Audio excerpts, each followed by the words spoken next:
बार फिर आपको बराह रास्त लिए चले मालूम ज़िब्बा, जहाँ पर chairman prime minister youth programme Rana Mashhood तकरीब से खिताब कर रही हैं। तो हमें सबसे पहले तो आपका जो माजी है एक शानदार माजी है, आपका जो हाल है वो एक शानदार हाल है, क्योंकि आप रवायतों के अमीन लोग हैं। आप लोग पाकिस्तान की बुनियाद हैं, आप पाकिस्तान की असास और पाकिस्तान की पहली ईंट रखने वाले लोगों में केपीके और सरहद के लोग शामिल थे। तो आज उन रवायात को हमने आगे लेके जाना है।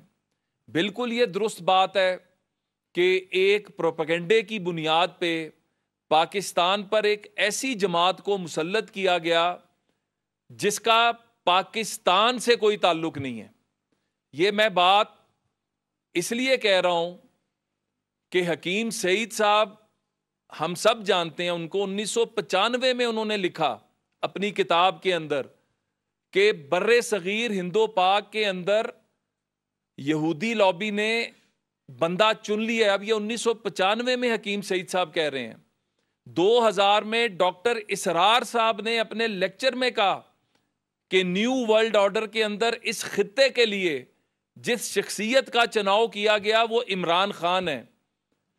अब्दुस्तार एदी 2005 में उनका इंटरव्यू मौजूद है।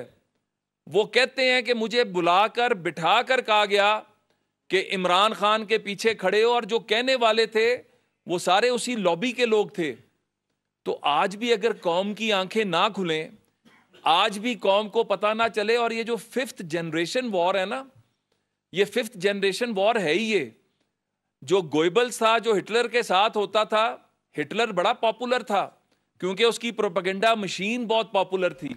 उसको प्रोपेगेंडा जमात को मुसल्लत किया गया जिसका पाकिस्तान से कोई ताल्लुक नहीं।